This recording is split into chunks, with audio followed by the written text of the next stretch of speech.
y nos oyen, lejos de aquí, pero cerca en el corazón. Estamos transmitiendo en vivo a través de nuestros canales de radio, en TuneIn, de televisión, en YouTube. Gracias a los que están con nosotros a la distancia y forman parte de esta misma senda de gracia por la que andamos. Gracias. Vamos a seguir entonces con Santiago, Fe en Acción, nuestro estudio expositivo versículo a versículo sobre esta carta.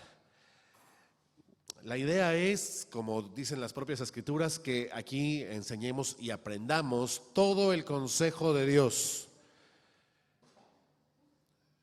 Esa es la idea de estudiar los libros de la Biblia como están expuestos, sin escogerles,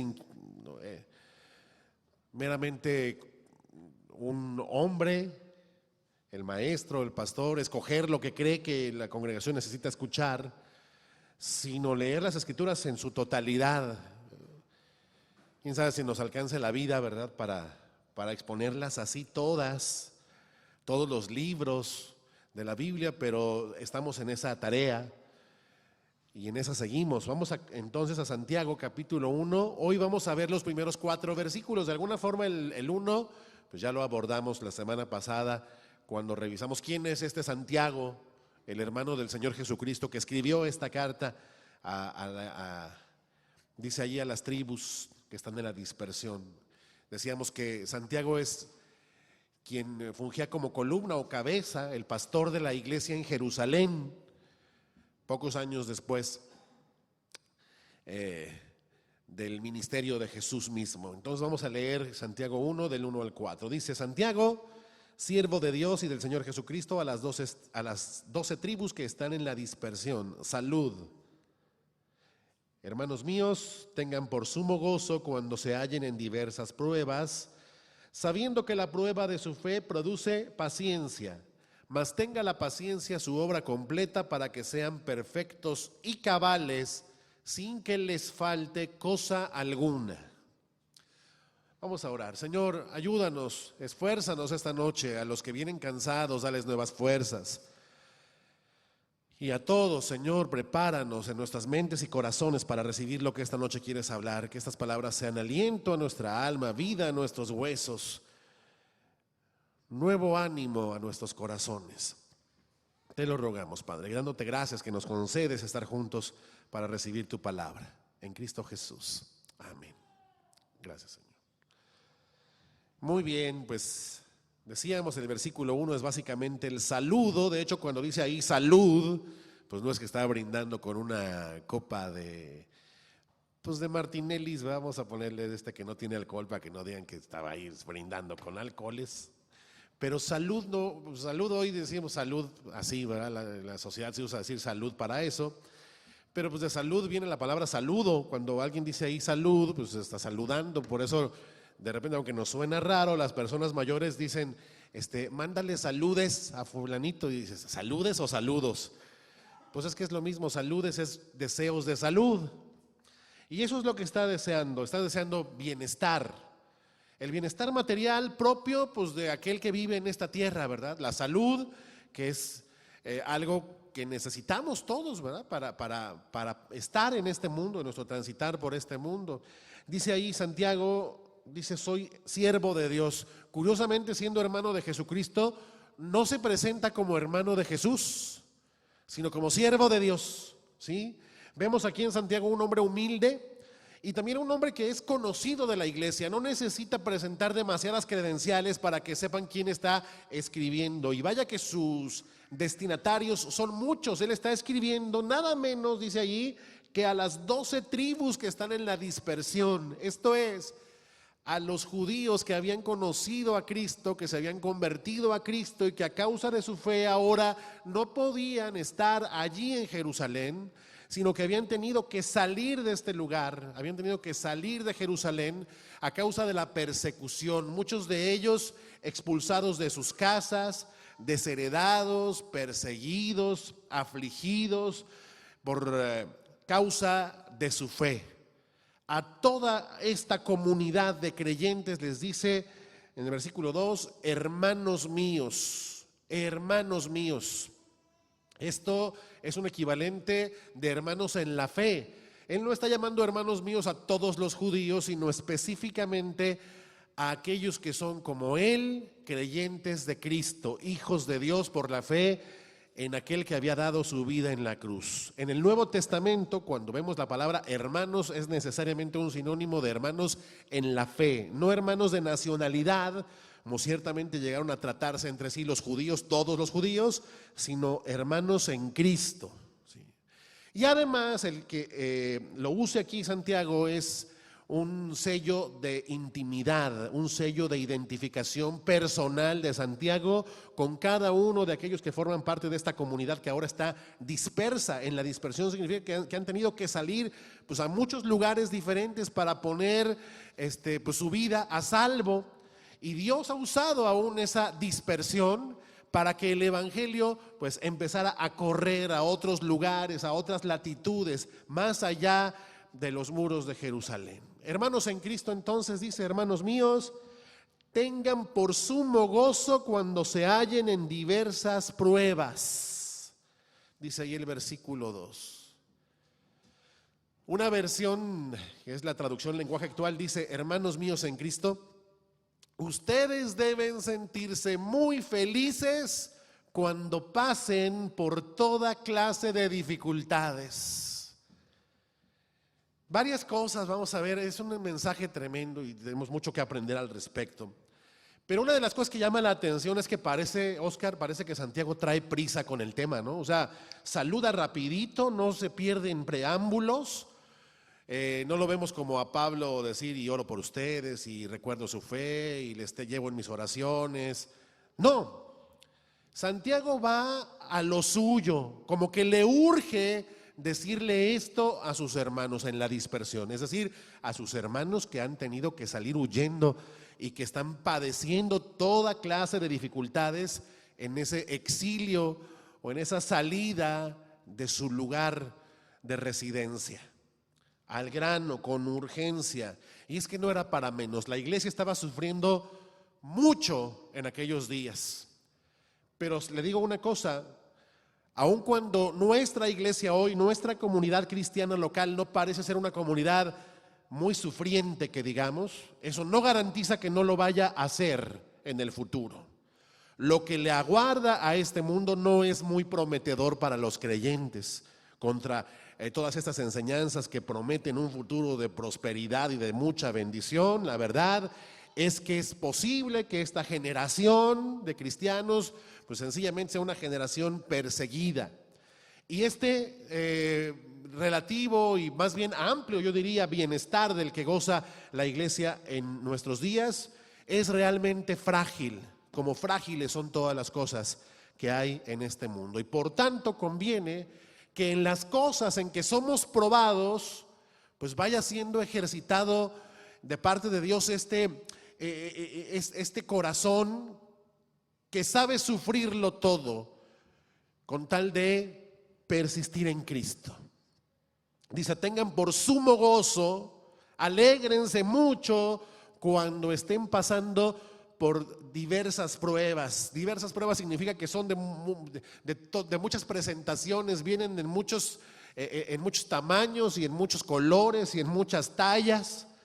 Cada una de estas dificultades o de estas pruebas pues son personales de parte de Dios para cada uno. El trato de Dios es personal y las pruebas por tanto son diversas.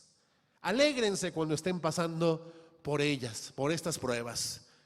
Suena como una instrucción bastante ajena a la normalidad de los criterios humanos. Uno asocia el bienestar, el sentirse bien y el sentirse gozoso y alegre con la bonanza material, ¿verdad? Con la abundancia, con la prosperidad, con la salud, con la paz, con la ausencia de problemas y conflictos y dificultades. La verdad es que los seres humanos tenemos sumo gozo en lo natural solamente cuando todo anda marchando bien, cuando todo sale como esperamos. Tenemos sumo gozo natural, los seres humanos, todos los seres humanos sin excepción, cuando todo es seguro, cuando todo es cómodo, confortable, propicio, agradable y lindo. Aquí, sin embargo, Santiago nos dice todo lo contrario. No nos dice gócense cuando todo les salga bien. Dice gócense y mucho cuando se hallen en diversas pruebas. Tan diversas estas pruebas como las de ese pueblo de Dios, de Jerusalén, que ha salido a donde han podido salir, prácticamente sin nada en la bolsa. Han salido a un exilio doloroso, incómodo, inseguro, contrario, hostil y muy desagradable. No es que la están pasando bien. Los hermanos a los que Santiago les está escribiendo han sido expulsados de sus casas, han sido despojados de sus posesiones, algunos de sus herencias. Algunos han sido llevados también a las cortes, donde han sido hostigados y acusados de todo tipo de faltas a causa de su nueva fe. Estos cristianos, hermanos nuestros, en este momento están siendo calumniados, están siendo perseguidos a causa de Jesús. Y a estos, en esta condición, Santiago les da esta orden. No es una sugerencia, sino una instrucción. Tengan por sumo gozo cuando estén atravesando por diversas pruebas. Les habla de una actitud con la cual deben enfrentar las pruebas. Lejos está Santiago de decirles, como ya son cristianos, ustedes no tienen por qué pasar por ninguna prueba. Eso sería tan absurdo como negar la realidad. Ellos están padeciendo a causa de Cristo.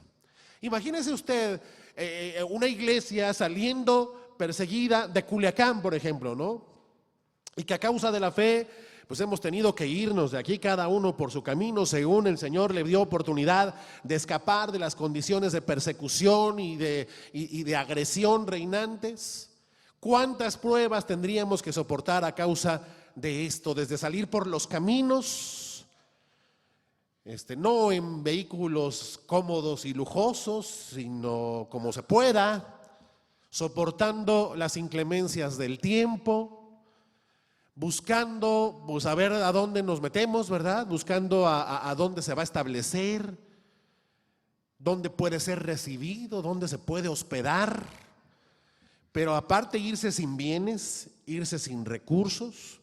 Si usted recuerda la narración en el libro de los Hechos acerca de aquella primera iglesia en Jerusalén, habla de que algunos que tenían posesiones y que tenían propiedades, las vendían y traían el dinero de lo que vendían a los pies de los apóstoles, y los apóstoles los repartían según veían las necesidades de todos. Pero se sabe que un día esas riquezas y esas posesiones pues se acabaron todas y quedaron todos los hermanos prácticamente en la misma situación de necesidad, todos por igual, todos parejos.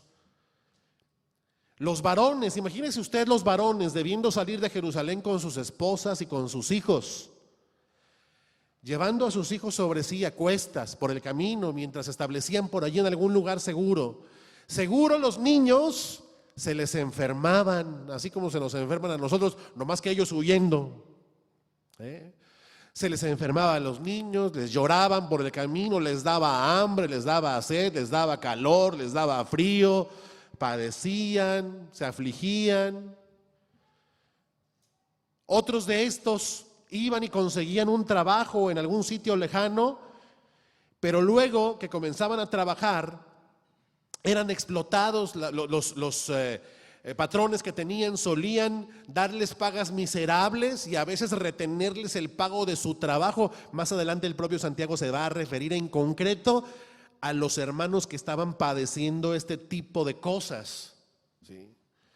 Muchos terminarían sufriendo tal agresión y tal hostilidad que incluso morirían a causa de permanecer en la fe.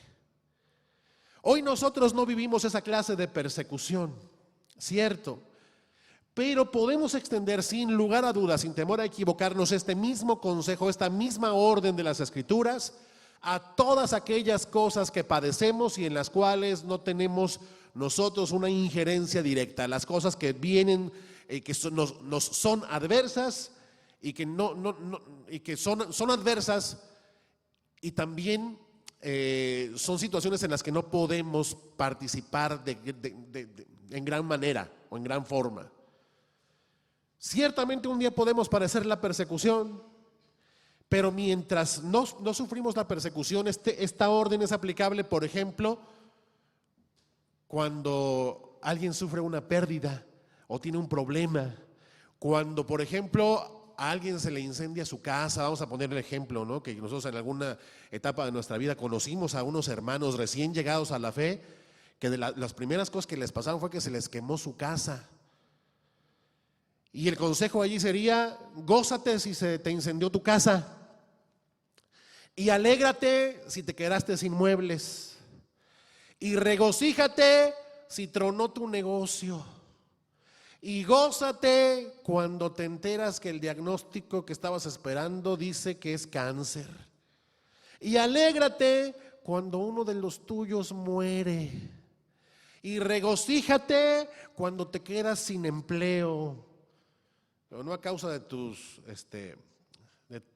mala fe, haciendo cosas indebidas, ¿verdad? Cuando bien ganado te lo tienes, no, cuando las cosas no salen y entonces viene el recorte y tú, sin deberla ni temerla, te quedas sin empleo. Y alégrate cuando te acusan falsamente, y regocíjate cuando se burlan de ti, y alégrate cuando, pese a tu esfuerzo, no te aceptan en la universidad.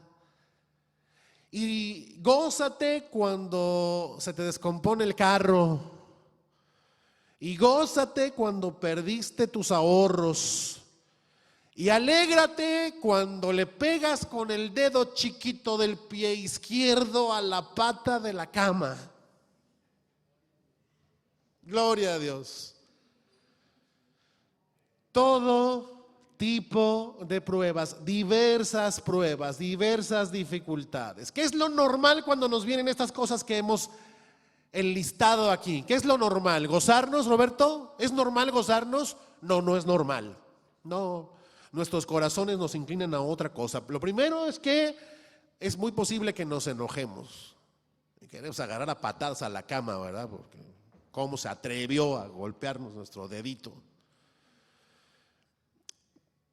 Y en las otras cosas que son evidentemente mucho más graves, ¿cómo reaccionamos? ¿Verdad que nos quejamos? ¿Sí o no nos quejamos?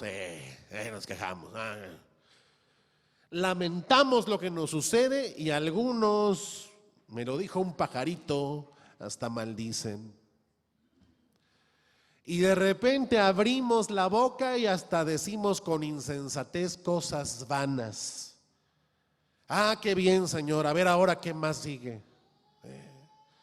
Podemos hablar así como hablan los insensatos, los necios. También podemos hablar con ironía acerca de las cosas que nos están pasando y decir: uy, es que Dios me ama, imagínate si no me amara. Lo he oído, hermanos. Lo he oído de quienes se precian de conocer el amor de Dios, y resulta que en esas circunstancias lo que sale a la luz es que no han conocido a Dios.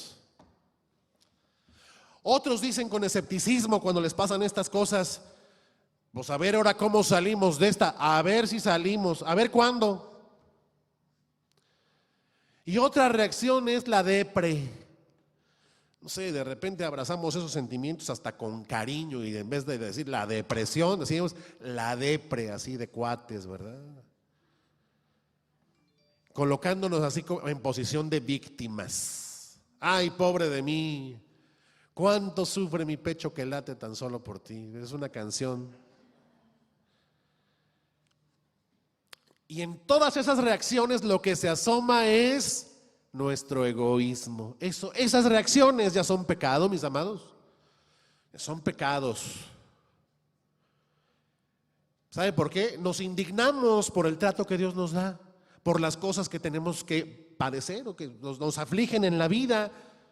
Quisiéramos pasar por esta vida, pero que no nos dieran, no nos pegaran ni el aire para despeinarnos. Y esa indignación es necesariamente mala, porque fíjense, que Dios se indigne cuando nosotros le fallamos es justo, porque Él es digno. Pero que el hombre se indigne es creerse digno el hombre, digno de un buen trato, digno de recibir mucha bendición, cuando de lo único que somos dignos es de muerte a causa de nuestros pecados. Pero nos indignamos y decimos: ¿cómo es posible que esto pueda estar pasándome a mí? Y ese mí está así en mayúsculas gigantes, ¿verdad? Pues ¿quién nos creemos? ¿Cómo esto me pasa a mí? Hay una película por ahí, Despertares. Yo nunca la he visto completa, pero siempre que por alguna causa me asomo y veo que está la película, me toca ver esa misma escena. Una mujer que todo indica ha tenido, le ha nacido un hijo con algún problema, con alguna discapacidad. Y muy interesante lo que dice esa mujer. Dice, ante esta prueba que le viene, porque sin duda es una prueba, que te nazca un hijo que vas a tener que tú ver por él toda su vida, nunca va a poder ver por sí mismo. Y dice esta mujer: no le voy a preguntar a Dios, Dios mío, ¿por qué? Y no lo voy a hacer porque tampoco le pregunté ¿por qué? Cuando me bendijo dándome antes un hijo sano y completo. Yo no le pregunté antes ¿por qué me bendices a mí así? No tengo por qué ahora preguntarle ¿y por qué me das este otro hijo? Esa sería una manera sana y deseable, y es a lo que nos encamina este consejo, esta instrucción de las Escrituras, a una actitud diferente ante la adversidad. Pero claro, a nosotros nos gusta tener el control de las cosas, que salgan como las deseamos y como las planeamos, pero es necesario que vengan pruebas a los que creen. Mira, gracias a las pruebas estamos conscientes de lo que hay en nuestros corazones. Tú ve cómo reaccionas a las pruebas y te vas a dar cuenta que en el pecado que brota de ti a la hora de la prueba, bueno, pues es evidente que necesitas ese trato de Dios para pulir tu egoísmo y pulir tu jactancia y tu alto concepto acerca de ti mismo, la alta dignidad en la que te tienes a ti mismo. ¿Sí? Es necesario que pasemos por esto, que seamos humillados así.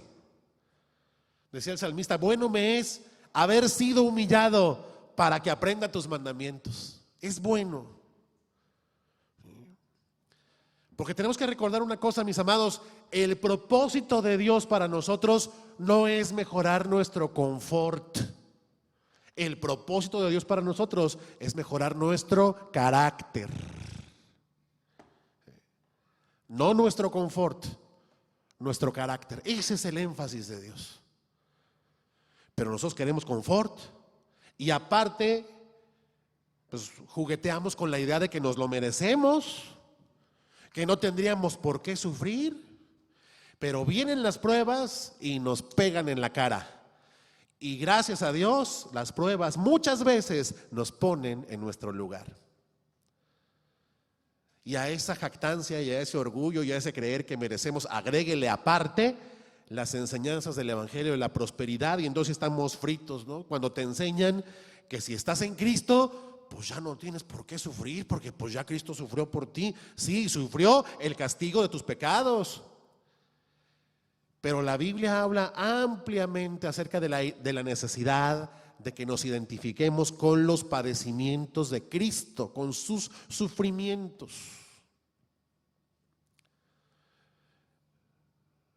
Y a esto va este consejo. Si usted ha leído el Salmo 73, aquí lo expusimos un día completito, el Salmo 73, escrito por un hombre llamado Asaf, recordará cómo lamentaba ver la prosperidad de los malvados y decía: ¿y de entonces de qué me ha servido a mí ser fiel a Dios? Veía su propia necesidad y su propia aflicción y sus propias carencias como algo que él no merecía. Una alta dignidad. Sin embargo, ese salmo concluye gloriosamente cuando dice: hasta que entrando en el santuario de Dios, es decir, hasta que me expuse a Dios, hasta que entrando en el santuario de Dios comprendí el fin de los malvados. Ellos pueden tener todo resuelto en la vida, mucho confort, pero su fin es la muerte. Y en cambio nosotros, pues muchas veces somos, incluso como dice la lista larga de Hebreos de las aflicciones de los justos, ser incluso pasados a filo de espada y sufrir de muchas necesidades y de muchas aflicciones, pero estamos en Él y estamos con vida, estamos en la vida eterna. Ahora, pregunto, ¿no suena raro esta orden de tener gran gozo en las pruebas? Pues sí, al corazón humano le suena bastante extraño. Es como decir, a ver, Evangelina, siéntete alegre, muy alegre, y da saltos de alegría cuando tengas dolor de estómago. Y alégrate mucho, José Tolosa, cuando te duela la muela y no soportes semejante dolor. Alégrate mucho. Pues Santiago aquí nos dice ciertamente que debemos considerar como puro gozo cuando Dios nos prueba en nuestra fe. Pero mucho ojo, eso no significa que seamos masoquistas o que nos neguemos que nos duele. ¿Sí? No negamos que nos duelen las cosas que sufrimos, pero debemos ver más allá del momento actual, más allá de lo desagradable del tránsito, del paso por la prueba. Ahora, Santiago y en general las Escrituras nos dicen, fíjense bien en esto, nos dicen que nos alegremos en el dolor, no que nos alegremos del dolor, ¿verdad? Nos alegramos en las pruebas, no nos alegramos de las pruebas. Porque Jesús mismo pasó por momentos tan duros, y los veíamos el domingo, que Él no negó que su alma estaba turbada y que se hallaba en Getsemaní, en el huerto, orando antes de ser entregado a muerte, que se encontraba angustiado hasta la muerte. Pero también dice la Escritura en Hebreos que por el gozo puesto delante de Él, sufrió la cruz. ¿Qué encontramos allí? Jesús no negó lo difícil de la prueba, pero puso su mirada más allá de la prueba. Y hubo gozo en Él. Por el gozo puesto delante de Él, fue y sufrió la cruz. Ahí está la clave. Él es nuestro ejemplo para esto. Jesús vio más allá de los látigos y los clavos. Vio la gloria de Dios y vio cómo iba a traer muchos hijos a la gloria, todos nosotros, a todas las generaciones de creyentes. Entonces, es así, tenemos que ver más allá. Y aunque nos dolemos de estar pasando por una aflicción, podemos gozarnos. Podemos tener sumo gozo al hallarnos en diversas pruebas, porque ciertamente nos enfrentamos a pruebas que Dios nos hace capaces de resistir. No nos enfrentamos a pruebas que no sean humanas, y el Señor nos ayuda en nuestras debilidades. A Pablo, que hasta 3 veces rogó que el Señor quitara aquel aguijón en su carne, el Señor le dijo: bástate mi gracia, porque mi poder se perfecciona en tu debilidad. Y por eso decía Pablo: entonces por esto yo más bien me gloriaré en mis debilidades, para que repose el poder de Cristo en mí. Ahora fíjense una cosa, una de las reacciones con las que muchas veces salimos en medio de las pruebas, y cuando alguien viene y nos anima y nos dice: gózate en el Señor, es que sentimos que las personas que vienen y nos dan el consejo, pues para ellas es muy fácil, ¿verdad? Porque pues ellos no están pasando por lo que yo estoy pasando. Otro rasgo de egoísmo, porque cada quien es probado en la medida que Dios determina probarlo.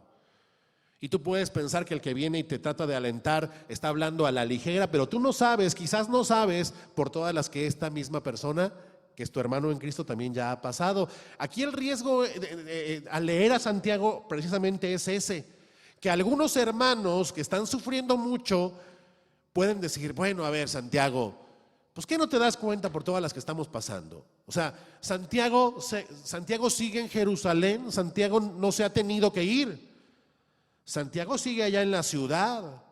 Cualquiera puede pensar que Santiago les está escribiendo esta carta desde su cómodo escritorio, ¿verdad? En su sillón reposet, que está hablando Así como los políticos, ¿verdad? Los políticos cuando le piden al pueblo que se ajuste el cinturón. Estamos pasando por tiempos de austeridad, dicen, así que pues vamos todos a apretarnos el cinturón. Pero ellos no se privan de nada, ¿verdad? De repente sentimos que Santiago pudiera estar así. Parecería, alguien dijo, parecería que Santiago está hablando allí como el típico predicador que pues sí sabe escribir sermones muy bonitos, pero que no entiende ni se identifica con los sentimientos cotidianos de las personas. Pero no es así. Santiago también ha sufrido la persecución. Es cierto que Santiago todavía está en Jerusalén, sí, pero él es el pastor de esa iglesia dispersa.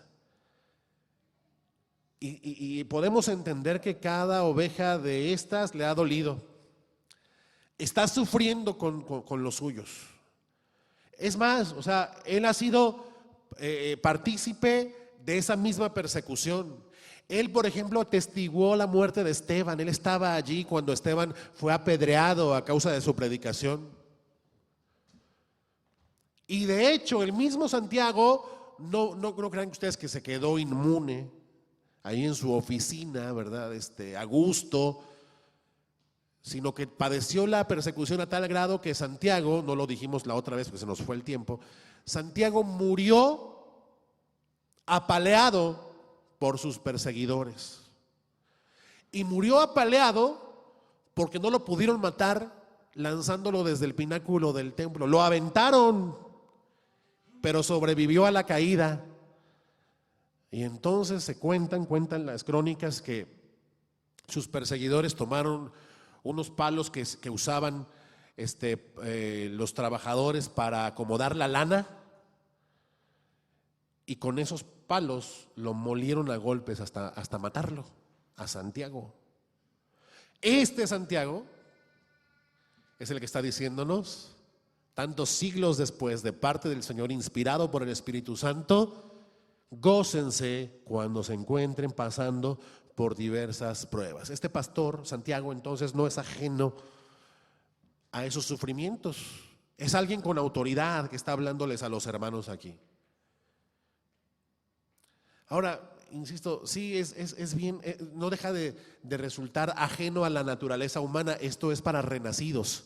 Pero si hablamos de la pura naturaleza humana, decimos, a ver, pedirle a la gente que se goce cuando la están tundiendo a golpes, cuando los están arrestando, cuando los están despojando, cuando están burlándose de ellos y despreciándolos, pues sí, esa es la actitud que se demanda. La clave de esto, fíjense bien, es que esas dificultades, ahí mismo dice, son pruebas. O sea, Dios está probando a los suyos y los prueba siempre. Y es necesario que los pruebe, que nos pruebe. ¿Sí? Alguien puede decir, no, es que todo eso que estaban sufriendo era obra del diablo, de Satanás. Pues aun cuando así fuera, él no hace nada que Dios no le permita hacer y que no sea parte del propósito que Dios tiene. Entonces no se puede decir simplemente a la ligera que no, Dios no prueba. Claro que Dios prueba. La pregunta sería, ¿pero por qué o para qué Dios prueba a los suyos? ¿Para qué Dios prueba la fe de alguien? Porque ahí dice, la prueba de la fe produce paciencia. Lo que es probado es nuestra fe. ¿Para qué el Señor prueba la fe de sus hijos? ¿No se lo ha preguntado usted? O sea, podríamos decir, pues que el Señor no sabe cuál es el estado o la condición o el tamaño de nuestra fe. No lo sabe y nos tiene que poner a prueba para ver qué resulta. No es por ahí. Claro que el Señor conoce nuestros corazones. Él sabe el estado de nuestra fe. Él nos conoce mejor que nosotros a nosotros mismos. Pero fíjense, las pruebas tienen varios efectos muy benéficos. El Señor sabe cómo está nuestra fe, pero a veces nosotros mismos no sabemos. Y en las pruebas, nosotros que tenemos al Espíritu Santo, podemos ver en qué andamos fallando. Podemos entender qué tan firmes andamos en la fe, porque decíamos el domingo, pues cantar que estamos firmes en la fe, pues es rete fácil, pero realmente estar firme. Y en las pruebas eso sale a la luz delante de tus ojos. El Espíritu Santo te permite ver la condición de tu fe. Te permite ver si realmente estás tan dispuesto como dices a soportarlo todo por causa de Cristo. Como producto de la prueba tú puedes ver qué tanto queda en tu corazón de apego y de amor por las cosas de este mundo. Porque entre más te duele la pérdida material, pues resulta que, pues es que estás más aferrado a ellas, a las cosas de este mundo. Como producto de las pruebas también podemos ver qué tanto apreciamos o tenemos en alto nuestra propia vida. Y qué tanto nos falta por hacer, claro, en el mandato de negarnos a nosotros mismos. Ahí se puede saber si realmente tú eres de los que se niegan a sí mismos o no estás dispuesto y tienes que ser tratado y molido y machacado para que entonces seas capacitado en eso. Entonces, fíjate bien, estas pruebas por las que atravesamos, pues el resultado los vemos nosotros primeramente y es doloroso, ¿eh? O sea, tú ves el resultado y dices, Señor, en verdad que me falta mucho, o sea, en verdad que estoy lejos, muy lejos de lo que tú demandas, ayúdame. Entonces te das cuenta de tu necesidad, eres consciente de cuánto le necesitas y corres y te refugias en Él. Ahí hay una utilidad maravillosa. Pero más aún, por encima de esa utilidad que ciertamente existe, Dios prueba la fe de sus hijos con el objetivo de perfeccionar nuestra fe, de hacer sólida nuestra fe, de hacer madurar a sus hijos en la fe. Para entender el propósito de estas pruebas, que tienen que ver con un procedimiento de tipo químico de la metalurgia, o sea, de la producción de metales, vamos a leer Primera de Pedro, capítulo 1, versículo 3. Vamos a leer del 3 al 9. Esto nos permite entender por qué prueba el Señor. Vamos a entender el propósito de estas pruebas. Primera de Pedro, capítulo 1, versículo 3. Fíjense bien lo que dice allí. Primera de Pedro 1, 3. Dice: bendito el Dios y Padre de nuestro Señor Jesucristo, que según su grande misericordia nos hizo renacer para una esperanza viva por la resurrección de Jesucristo de los muertos, para una herencia incorruptible, incontaminada e inmarcesible, reservada en los cielos para ustedes, que son guardados por el poder de Dios mediante la fe, para alcanzar la salvación que está preparada para ser manifestada en el tiempo postrero. Resumen de todo esto, mis amados, ustedes son hijos de Dios, cristianos, hijos de la fe. Sigue diciendo en el 6.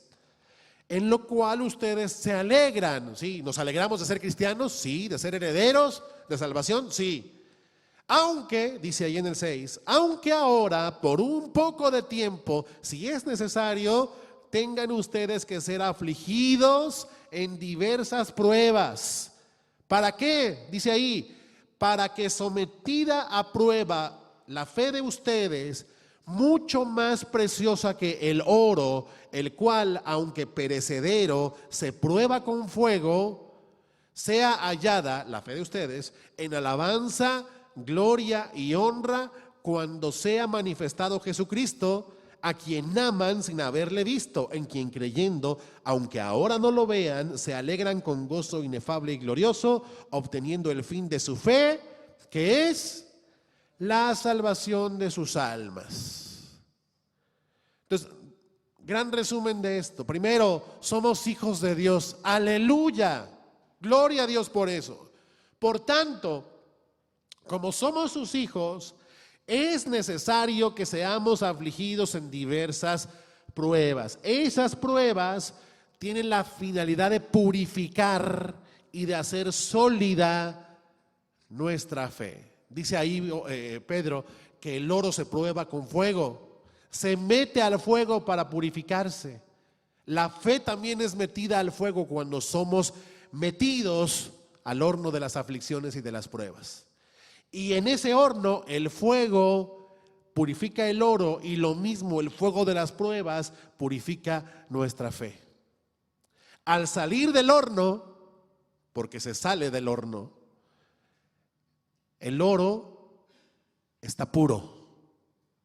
Ya solo hay oro. Lo que le sobra, la materia que no es útil, se le llama la escoria, ya es retirada.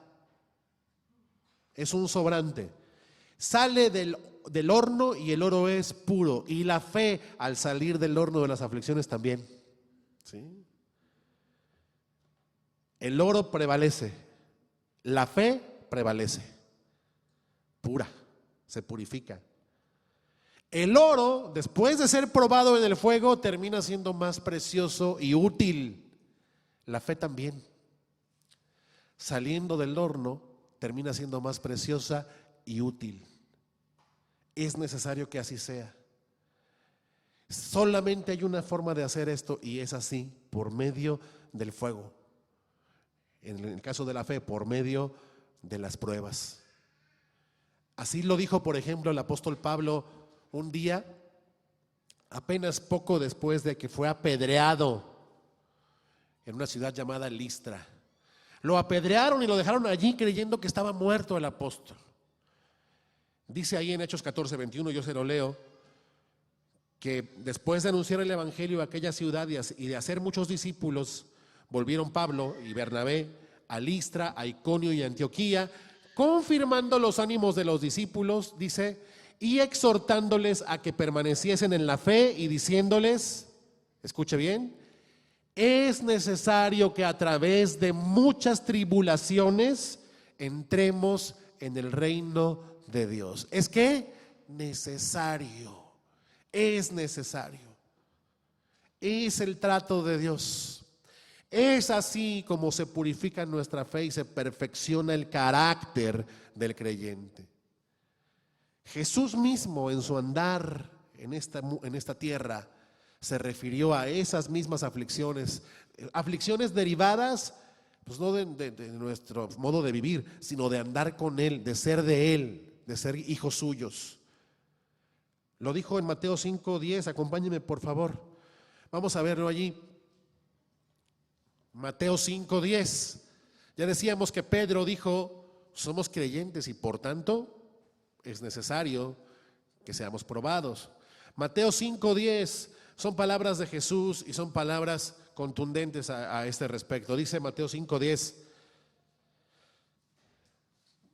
bienaventurados significa sumamente dichosos. ¿Sí? Es el mismo término que usa cuando habla Santiago de tener por sumo gozo cuando se encuentran en diversas pruebas. Dice, bienaventurados los que padecen persecución por causa de la justicia, porque de ellos es el reino de los cielos. O sea, gócense los perseguidos, porque eso significa que son de los míos, que son mis hijos, que son salvos. O sea, ¿quieres no padecer persecución? Bueno, pues hay un grupo de gente que no padece esta persecución. Son los que no han nacido de nuevo, que son los que no son creyentes, los que viven según este mundo. ¿Cuántos desean no ser perseguidos jamás? Hay una opción para ustedes, pero es una opción mortal. Dice el versículo 11, bienaventurados son cuando por mi causa les vituperen y les persigan y digan toda clase de mal contra ustedes, mintiendo, acusándolos de cosas falsas. Gócense y alégrense porque, ¿por qué? Porque su galardón es grande en los cielos, porque así persiguieron a los profetas que fueron antes de ustedes. O sea, gócense y alégrense porque así trataron a los profetas no es pues como mal de muchos, ¿verdad? Pues ya otros fueron perseguidos antes, pues ustedes también. No, piense, si los profetas fueron perseguidos y son de Cristo, nosotros somos perseguidos, significa, somos perseguidos por nuestra fe, padecemos todas estas aflicciones, significa que Dios está ocupado en ti, significa que estás padeciendo esto por causa de que eres heredero de la vida eterna. ¿Sí? O sea, si están siendo probados, gócense, porque eso significa que son hijos. Ahora, los que no son hijos no son probados. Eso no significa que no sufran, ¿eh? Los que no son hijos de Dios también sufren. Pero, ojo con esto, los sufrimientos de ellos son en vano. Totalmente en vano. Improductivos, estériles, no producen nada. ¿Sí? En cambio, y lo leemos ahí en Santiago, volviendo a Santiago, dice que la prueba de la fe produce, o sea, tiene un fruto, y ese fruto es, dice allí, paciencia. Ahorita nos ocupamos de ese fruto. Pero no perdamos de vista esto, es alégrense cuando la gente los odie, cuando los desprecie, cuando hablen mal de ustedes. También gócense cuando se enfrentan a situaciones en las cuales no tienen ustedes control. Alégrense porque eso significa que Dios está tratando con ustedes, y si está tratando con ustedes es porque son de Él. Cuando pasamos por las aflicciones, más bien tendemos en nuestra cerrazón y nuestra incomprensión a veces a creer que el Señor nos abandonó, más bien, ¿no? No, ya me dejó aquí el Señor, ¿verdad? Clamaba David y decía: ¿hasta cuándo te vas a acordar de mí, Señor? ¿Hasta cuándo? Pero no, es como aquel añejo poema de las huellas, no sé si usted se acuerda, que en las horas más difíciles de nuestra vida, ¿verdad? Volteamos hacia atrás y vemos que siempre hubo un par de huellas ahí por el camino, ¿verdad? Y que en los momentos más difíciles nomás había un par de huellas, y decía: Señor, me dejaste solo. Y decía aquel poema: no, pues lo que pasa es que yo te llevaba en los brazos. Yo estaba tratando contigo. Sí. En realidad, como dice el Salmo 23, todos pasamos por el valle de sombra de muerte. Pasamos por la aflicción, pasamos por días oscuros y difíciles, pero dice el Salmo 23, mas no temeré mal alguno porque tú estarás conmigo. Pasamos por ahí, pero no pasamos solos, ni pasamos de forma estéril. Hay un fruto de eso. Entonces, gócense cuando estén pasando por diversas pruebas, porque Dios los está preparando para Él, para la vida eterna. Nos está purificando y perfeccionando para Él. Dijo el apóstol Pablo, les leo 2 Corintios 4:15. Él hablaba de sus aflicciones como siervo de Dios y decía: porque todas estas cosas padecemos por amor a ustedes, para que abundando la gracia por medio de ustedes, la acción de gracia sobreabunde para gloria de Dios. Y luego decía: por esto no desmayamos. Antes, aunque nuestro hombre exterior se va desgastando, el interior, no obstante, se renueva de día en día, porque esta leve tribulación momentánea produce, ahí habla del fruto, produce en nosotros un cada vez más excelente y eterno peso de gloria. ¿Sí? Seremos glorificados con Él. Si sufrimos con Él, nos gozaremos con Él. ¿Sí? No mirando nosotros las cosas que se ven, sino las que no se ven. Pues las cosas que se ven son temporales, pero las que no se ven son eternas. ¿Qué entendemos? Hay que poner la mira en el galardón, poner la mira en el cielo, en la meta. Esa meta es segura. Tenemos que mantenernos creyendo, y las pruebas nos perfeccionan para soportarlo todo y seguir creyendo hasta el final. Gózate, porque tus sufrimientos, querida Alisa, no son en vano. Te identifican con Cristo. El apóstol Pablo le decía a Timoteo: acuérdate de Jesucristo, en el cual, decía él, yo sufro penalidades, incluso prisiones, como si fuera yo un malhechor, mas la palabra de Dios no está presa. Decía: por tanto, todo lo soporto por amor de los escogidos, para que ellos también obtengan la salvación que es en Cristo Jesús. Palabra fiel es esta: si somos muertos con Él, también viviremos con Él. Si sufrimos, también reinaremos con Él. Y alguno dice: oye, espérame, pero ¿no dice el Salmo 34, por ejemplo, que nada falta a los que le temen? Entonces, ¿cómo voy a pasar por tiempos de aflicción y de necesidad y de carencia? A los perseguidos les falta todo. ¿Cómo entonces que nada falta a los que le temen? ¿No dice también este salmo que los que buscan a Jehová no tendrán falta de ningún bien? Entonces, ¿por qué tengo que padecer? Y de ahí se forman todas estas doctrinas extrañas, ¿verdad? De que no tenemos por qué padecer. Pues sí, resulta que dice la Escritura que nada falta a los que le temen, pero resulta también que entre las cosas que nos hacen falta y que Dios nos da, están las pruebas. Las pruebas son una provisión de Dios para nosotros, para que nuestra fe sea perfeccionada, con miras a la eternidad. Entonces, esto es parte de su ayuda. Nada nos faltará. Incluso no nos faltarán las necesarias pruebas. Dios se ocupará de hacernos pasar por allí. Tenemos que verlo de una manera diferente a como la vemos, ¿no? Lo vemos así como que algo totalmente desventajoso y contrario a nosotros. Es contrario al curso natural de la vida y al confort y a la comodidad. Pero es provechoso para nosotros. Somos perfeccionados así por medio de esta prueba en el fuego. ¿Sí? En las pruebas además somos más sensibles a la voz de Dios. Somos más humildes, decíamos, es bueno pasar por estas aflicciones. Somos más conscientes de cuánto dependemos de Dios, ¿sí o no, Mike? En las pruebas, y somos más propensos entonces a refugiarnos en Él. Además dijo el apóstol Pedro: amados, no se sorprendan del fuego de la prueba que les ha sobrevenido, como si alguna cosa extraña les estuviera sucediendo, sino gócense, dijo Pedro también, gócense por cuanto son participantes de los padecimientos de Cristo. ¿Para qué? Para que después, en la revelación de su gloria, se gocen también con Él con gran alegría. ¿Sí?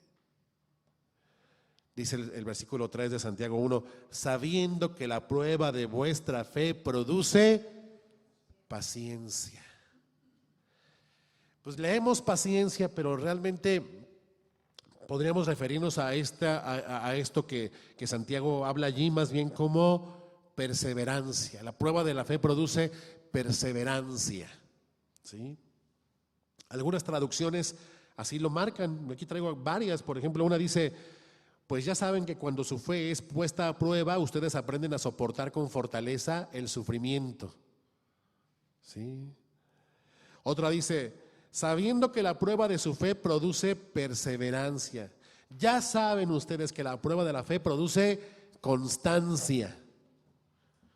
Si se pone a prueba vuestra fe, dice otra versión, eso los hará más pacientes y aprenderán a soportar con más fuerza las dificultades.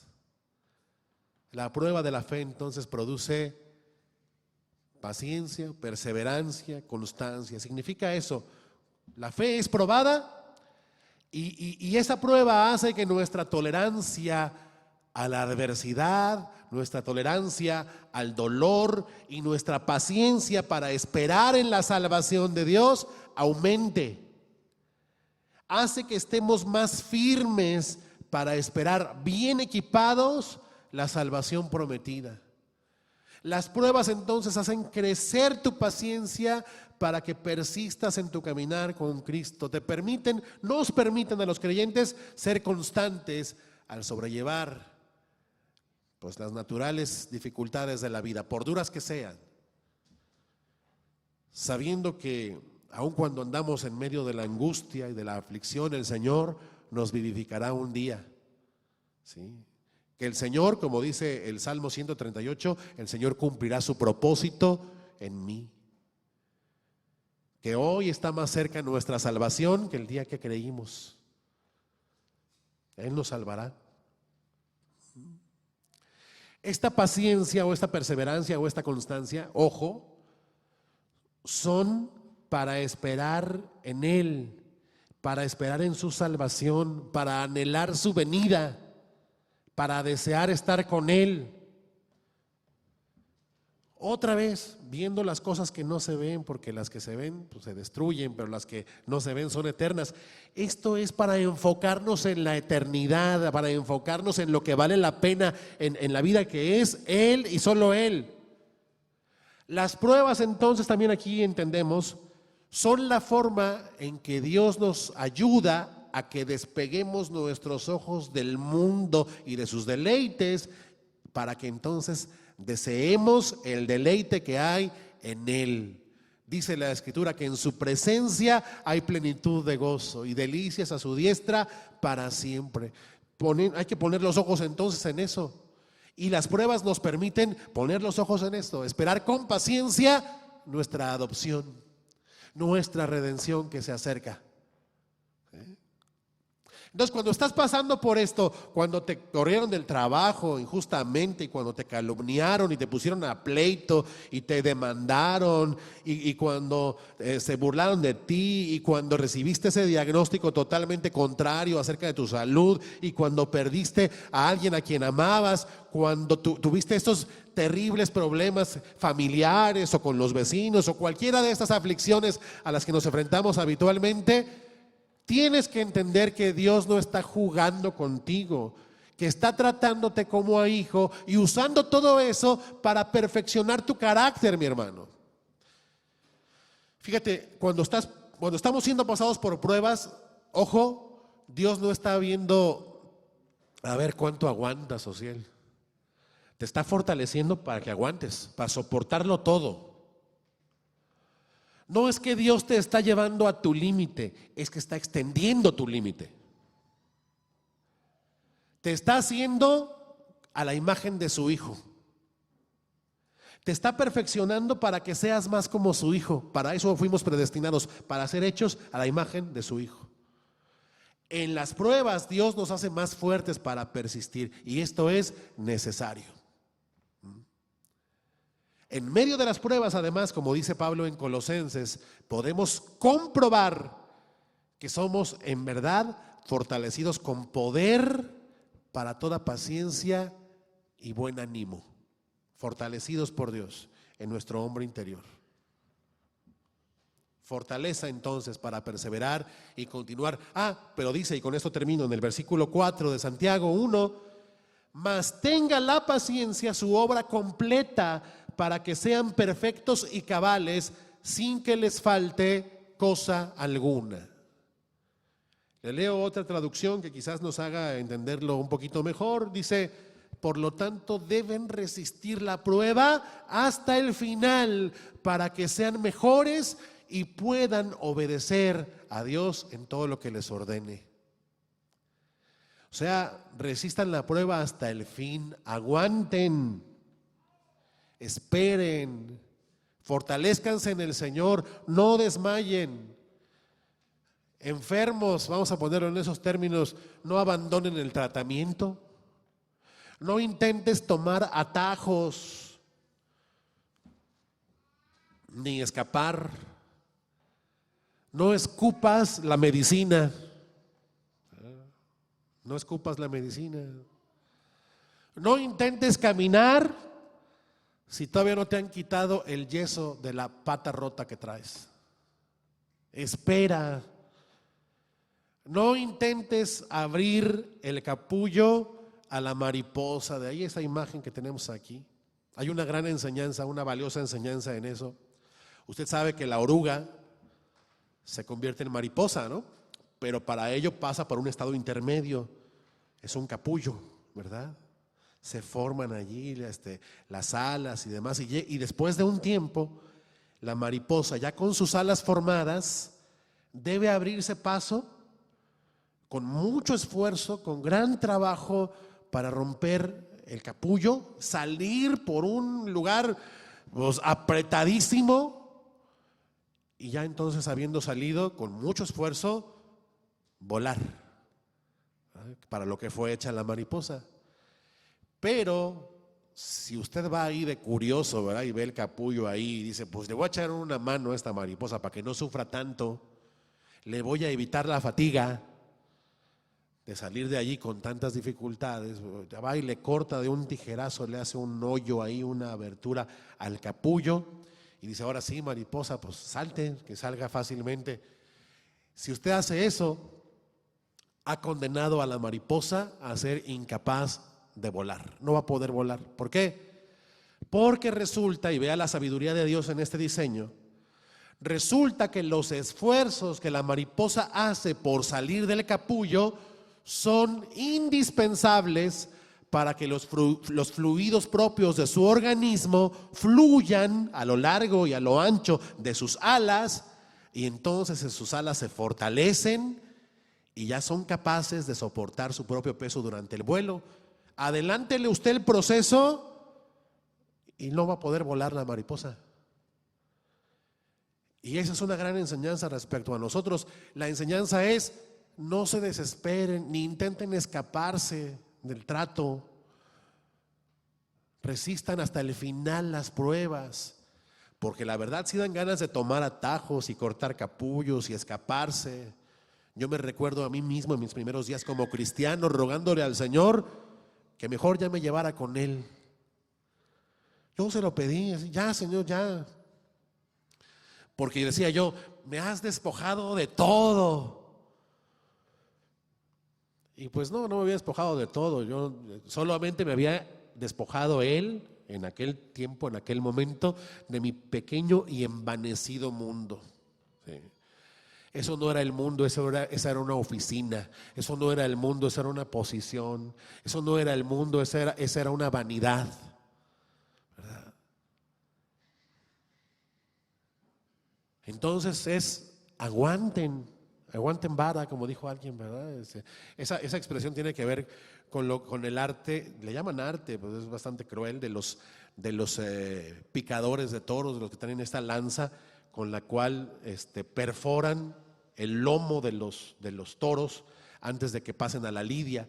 El picador trae la lanza y debe resistir con toda su fuerza, no hacer esto, sino resistir sencillamente, aguantar vara, y mientras el toro se empuja contra la lanza. De ahí viene esa expresión. Y es la idea aquí: aguanten vara, aguanten, esperen. ¿Para qué? Dice ahí: para que sean perfectos, sin que os falte cosa alguna. ¿Perfectos cómo? ¿Sin pecado? No. Nadie es sin pecado, somos pecadores. Cuando dice perfectos, significa maduros, para que sea su carácter mejorado y madurado, ¿sí? Es lo que dice el versículo 4. Para que sean cabales sin que os falte cosa alguna, o sea, para que estén completos en su carácter. Ojo, cuando dice sin que os falte cosa alguna, no tiene que ver con las posesiones, como de repente se llega a pensar, ¿eh? No, nada que ver ahí, las posesiones no son tema. Está hablando del carácter, todo el contexto es el carácter cristiano. Para que sean completos sin que les falte nada, para que Dios produzca en ustedes todo fruto bueno. O sea, para que a ustedes no les falte paciencia, ni les falte compasión, ni les falte gozo, ni les falte confianza en Dios, ni les falte paz en medio de las dificultades, que no les falte disposición a hacer el bien a los demás, que no les falte humildad, y vaya que las pruebas nos humillan, nos hacen andar humildes, y que no les falte dominio propio. Todo eso es formado en las pruebas. Esperen hasta el final para que la prueba produzca su fruto completo, y entonces ustedes no carezcan de ningún fruto, de estos frutos que Dios produce, frutos del Espíritu.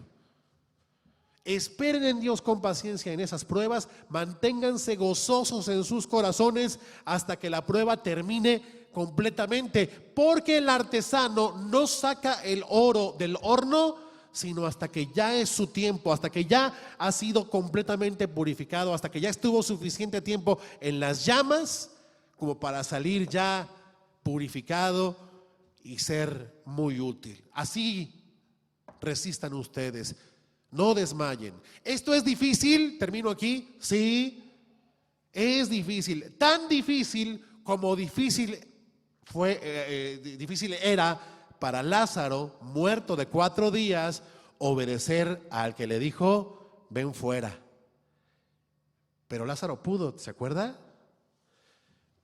Es el tipo de cosas que son posibles a causa del poder que hay en aquel que nos las ordena.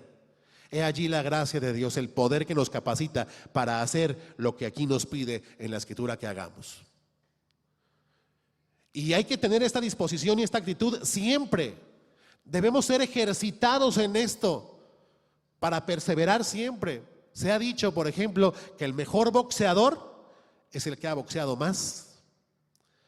El que resiste más, pues es también porque ha sido más expuesto. Pero tengan estas pruebas su fruto completo, sean pacientes y pues no apoyen el pie enyesado antes de tiempo, porque entonces no va a dar el fruto que se requiere. Hay que ser pacientes y las pruebas nos ejercitan entonces en la paciencia.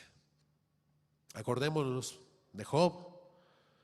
Job fue formado y pudo conocer a Dios mejor que nunca antes cuando pasó por todas aquellas pruebas, cuando perdió a sus hijos, a sus hijas, sus posesiones, sus construcciones, sus ganados, sus obreros. Solo le quedó el esclavo que fue a llevarle la mala noticia que había perdido todo, y su esposa que le decía: ya maldice a Dios y muérete, viejo feo. ¿Cómo es posible que todavía retengas tu integridad delante de Dios? Y aparte una sarna maligna en su piel, perdió todo y aparte se enfermó. ¿Y qué? ¿Recibiremos de Dios el bien y el mal no lo recibiremos? Dijo él. Dice: y en todo esto no pecó Job con sus labios. Esa es la actitud demandada. Aunque Dios se acuerda de que somos polvo y muchas veces no actuamos así, pero esta es la instrucción. O sea, el hecho de que tú veas que no siempre reaccionas así no te debe hacer conformarte y decir: pues ya sabes, Señor, que así soy yo, soy bien defectuoso, yo no hago esto. Job, después de que no pecó en todo esto con sus labios, después sí se quejó y se empezó a quejar con ironía, ¿verdad? En su fatalismo decía: ¿maldito qué? Maldito día que nací. Pero al final de todo el libro de Job, Job termina diciendo, evidentemente dice: hablaba yo lo que no entendía, cosas demasiado maravillosas para mí. Y termina diciendo: y de oídas te había oído, mas ahora mis ojos te ven. Por tanto me aborrezco y me arrepiento en polvo y ceniza. Pero vea el fruto de la aflicción. El fruto de la aflicción de Job fue ese: conocer al Señor. Tuvo su fruto completo después de haber pasado por todo eso. La enseñanza aquí es: pasen por esas pruebas siempre conservando el gozo en sus corazones, puestos sus ojos en Jesús, puestos sus ojos en la meta, en el galardón, en la eternidad, en la promesa hecha que sin duda se cumplirá. La promesa de Dios de nuestra adopción. Oremos. Gracias, Señor. Gracias por tu palabra. Gracias por lo que nos enseñas, por lo que nos confrontan estas cosas, Señor, porque sacan, sin duda, Señor, pues muchas cosas a la luz en cuanto a nuestros corazones, Señor, y cómo reaccionamos ante la adversidad. Enséñanos a andar así, Señor. Esto es imposible para el hombre, pero es posible para ti obrando en nosotros. Gracias, Señor, porque tu Espíritu Santo es quien nos convence de estas cosas y eres tú quien hace posible que vivamos conforme a esta ordenanza tuya, Señor. Cobren pues nuestros corazones aliento en ti y fuerza en ti, Señor, para hacer estas proezas, verdaderas proezas que haremos en ti, Señor. Solo en ti podemos hacerlas, Señor.